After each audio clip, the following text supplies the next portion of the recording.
the most wish-listed game on Steam, the game that had the survival genre in a chokehold. The Day Before is an absolute travesty so far, a mess that somehow is still gaining traction and becoming more popular as time goes on.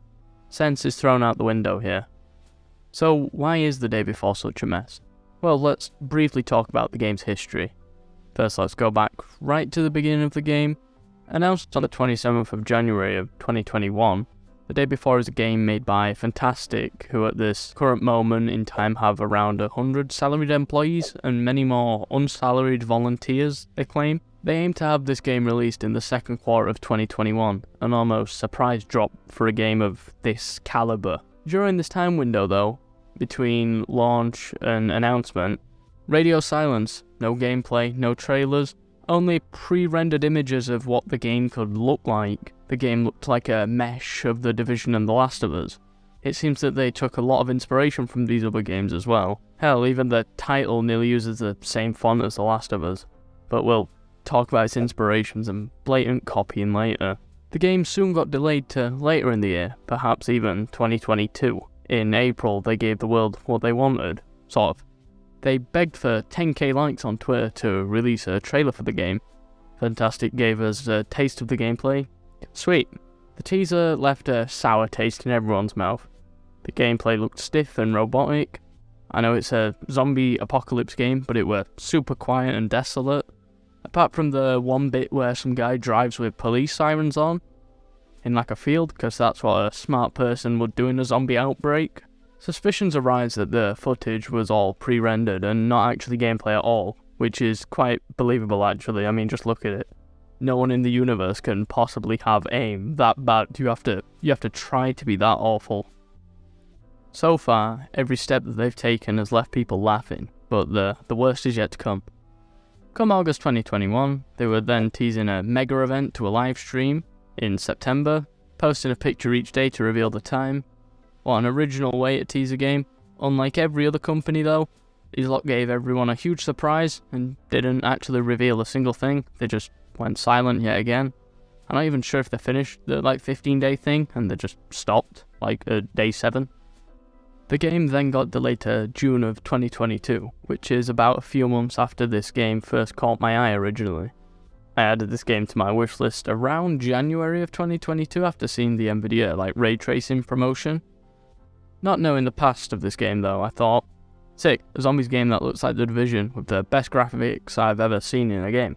Then I scrolled down and read the comments about the pre-rendered and all of the fake game, and it sort of clicked. Still though, I added it to my wishlist because I had hope that they would be able to come back from this. It were 100% pre-rendered. The mall in the game also looked like the one out of the Spider-Man Miles Morales, but that could just be generic mall design. You know, I'm not American. From this up until a month before the June release, nothing at all, not even a screenshot of the game. Well, I say that, there were a tweet, an announcement of the disappointing kind.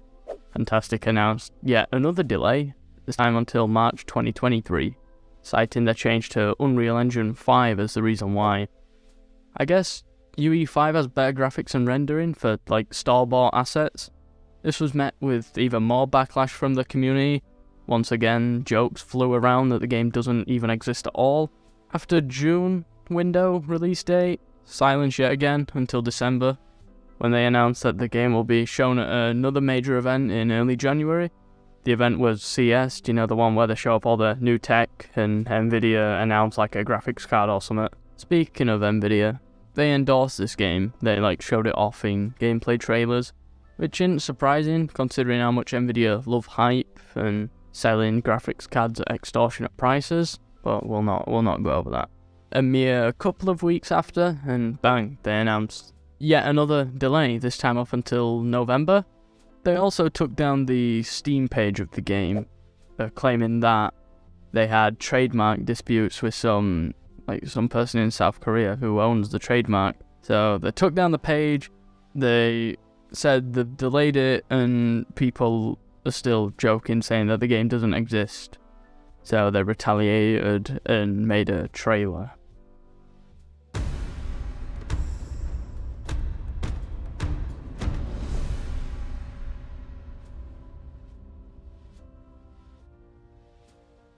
Now that the history lesson is over, let's talk about the game itself based on the gameplay trailer showcased in this January. The game's world is vast and open, but it looks barren and empty. There are few enemies to fight, and the ones that are there look dull. The crafting and inventory system is cheap looking, like very. It looks like an asset that I could buy off like a survival game preset off like Unreal or something. The game's developers have said that they want to focus on survival and exploration, but it seems that they've forgotten that these elements are what make a good survival game. It seems that they're focusing more on the graphics, which brings me to my next point. How are you going to have a game look that good and then downgrade the graphics drastically? I get that you might want to make the game run better for others, but when a lot of your advertising and marketing has come from Nvidia ray tracing demos, you've sort of shot yourself in the foot and missed the entire point. This is something I would expect like 2014 Ubisoft to do, and they're not exactly like who I would strive to be if I were a game developer. I guess if you want to be like Ubisoft, be like Ubisoft. Not a good idea though. Asset flipping is probably something that every game dev is guilty of, but won't freely admit it. COD do it with their own games, like there's a menu in Modern Warfare 2 that's the exact same as the original. Ubisoft do it because they haven't made an original game since the original Assassin's Creed. So why is it a big deal when fntastic do it? Well, I don't think it's the fact that they've used like store-bought assets. I don't care personally. I think it's more so the fact that they haven't even bothered to add anything to them, like textures or like grime or dirt. They're squeaky clean, out of place in an apocalypse environment. The entire trailer looked thrown together in about 2 days without a care in the world. They definitely put effort in somewhere though. Just check the comments of the trailer. Clearly they had their like priority with assets. They designed the character model but ripped everything else. I mentioned earlier on in the video about the blatant copy and pasting that these devs have done, and it couldn't be more clear. Pointed out by Chromastone10 in a Twitter thread, the trailer is straight up plagiarism of the Black Ops Cold War Zombies reveal, down to the framing and colours of it all. The title art of the game uses an eerily similar font to that of The Last of Us, another apocalypse type game. Yeah, they also use The Last of Us in the trailer, copying a scene in like a bunker with like pipes on side. I haven't played Last of Us in ages. They also took some framing from The Division in like their stills. I thought it was a coincidence due to the like similarities in the themes of the game, but now I had a look again, it's the same, like very much the same. This all gets trumped though. The funniest case of this is the so-called inspiration. They copied SnowRunner, the like snow trucking game. That's hilarious. Like seriously, out of every game that you could copy, you copied the snow trucking game. Brilliant. Absolutely brilliant. As I alluded to earlier, apparently the reason why the game got taken off Steam was because they didn't own the trademark and the person who did own it requested a takedown. Well, yeah, this is an entirely like plausible thing that could happen. They then claim that the game will release in November. Now, I'm not a lawyer, I've only watched Better Call Saul. So take this next bit with a pinch of salt. It's not like a Mesa Verde type thing. I'm sure as long as the claimant has and uses the trademark actively, then the devs can't use it without acquiring the trademark. Are they sure that they'll secure the trademark within 8 months? It seems a bit suspicious to me, especially a month and a half from the March release window. People also think that they're just picking an excuse out of a hat at this point. They're just shaking it up and grabbing one. It would be quite funny though if they're getting hustled out of cash by some random guy in Korea. Now, let's talk about the workplace and culture of fntastic. So many passionate devs.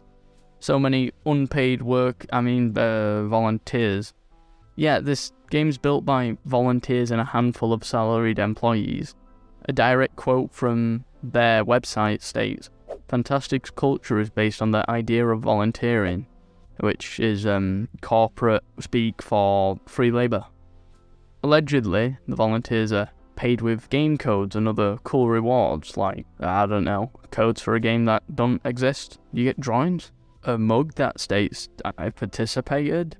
My point is that they're getting nothing. Well, as from the outside looking in, that's what it seems like. These volunteers aren't just community moderators and social media workers like what companies tend to use interns for. They actively work on the game, like 3D modeling and programming. Well, that's if they do any of that, because, the game's like copy and pasted. That's what's insane to me, though. I could not imagine learning such an in-demand skill like programming or Maya or whatever it is, just to work for nothing on a game that gets clowned constantly. It must be an awful place to be in. Although, it's probably better than most AAA companies, at least you're, avoiding that culture and not catching cases. There's also this allegation from a former employee of theirs that the game is a massive scam entirely, but I'm not sure if it's developed past that anymore, just a accusation. So I'm not going to really discuss it any further out of not wanting to spread misinformation on the internet. That's all I really have to say about the game, because nothing really has been shown about it, apart from what's been given to us. I think The Day Before is a game that's facing an uphill battle. It's a game that was, once highly anticipated, but now is facing a lot of doubt and skepticism. The game's limitations, the lack of communication from the devs, and, to be quite frank, terrible showcases of the gameplay have all contributed to the sense that the game is in trouble and will fail on release. Whether or not The Day Before will live up to its potential remains to be seen. But for now, people are left wondering if this game will be the next great survival game, or starts new trends and pushes the survival genre forward, or just another, disappointment, I guess. There's no point releasing an unfinished game, I understand that. Reviews will be bad and sales will suffer. It makes no sense for them to do that. I guess we'll see in November. That's if it comes out, that is. I'll see you at the next delay announcement.